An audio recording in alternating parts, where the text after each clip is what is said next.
let's bring in the Executive Secretary of the Episcopal Commission on Public Affairs of the Catholic Bishops' Conference of the Philippines, Father Jerome Ceciliano, who is also Director of the National Shrine of Mary, Queen of Peace, more popularly known as the EDSA Shrine. Magandang araw po, Father.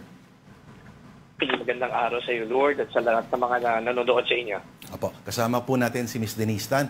Okay, Father Jerome, base po sa naririnig po ng CBCP, ano ho ba dapat ang mindset ng entire Catholic population po natin, Father Jerome? No, number one, very much concerned tayo. Apo. So concerning yung naging condition ng ating Santo Papa. Pangalawa, syempre hopeful din tayo na masusurvive niya to. Doctors are taking care of him. Mm-hmm. And I think the Pope also is strong enough, at least yung kanyang will, power, ando doon din. But of course, in all practicality, kailangan din natin tingnan kung ano ang pwede maging resulta nito kung sakaling hindi siya magsusurvive. Opo. Father, at this point ho ba, impolite ho ba yung mga usapan tungkol sa possible replacement po, yung mga susunod po na mapipili po kaya? Or kailangan ho bang pag-usapan talaga? Well, I do believe na it's improper to talk about the replacement of Pope Francis.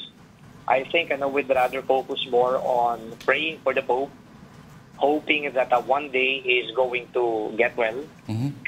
And of course, kung sakali man na mag-uusap tayo ng mga replacement lang magiging leader ng simbahan, saka na lang yan kung talagang kailangan ng pag-usapan. Mm-hmm. Father Denise Tan po, like you mentioned, napapag-usapan na siya, pero kasama nga daw po dun sa nasa shortlist is our very own Cardinal Tagle. What do you want to say to those people reporting these? And yun nga po, masyado bang maaga na ito inilalabas na agad-agad?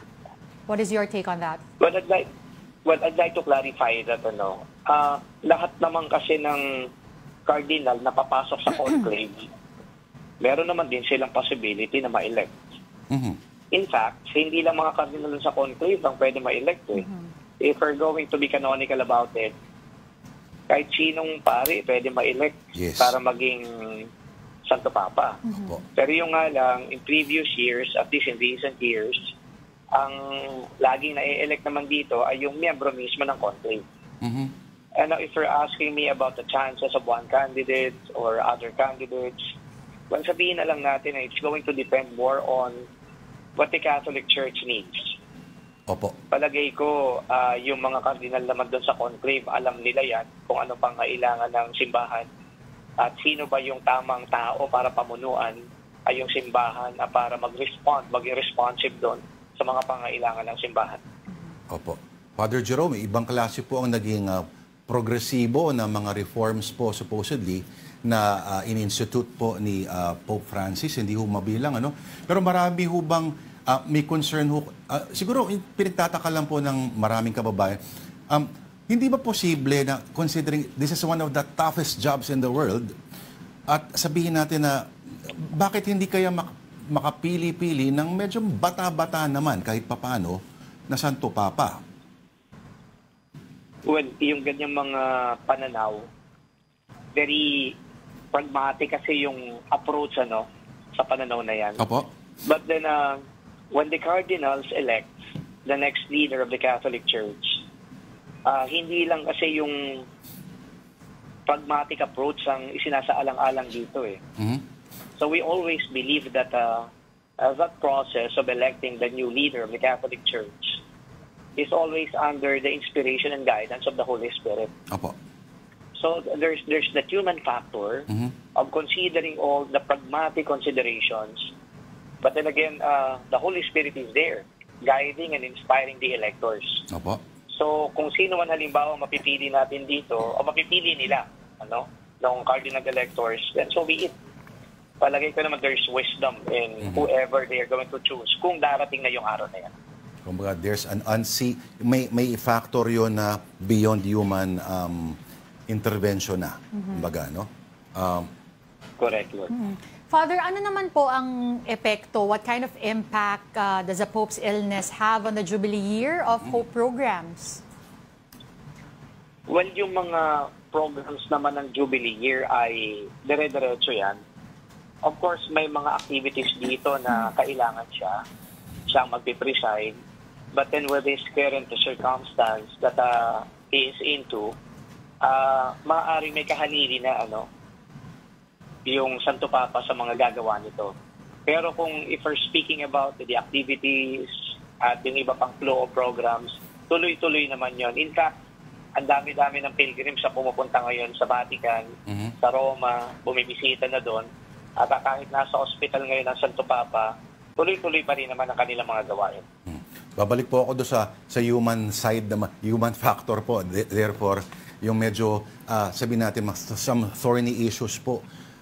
Kunyari, kung ang naiupo ho ba ay, sabihin natin, medyo konserbatibo na Santo Papa, ano ho kaya ang posibleng yung gain supposedly na nakuha, nitong panahon po Pope Francis, ay maari bang ma-reverse? O pag sinasabi nila may mga Italiano daw na mas tradisyonal mag-isip, ano ho ba kaya ang pangitain, Father Jerome?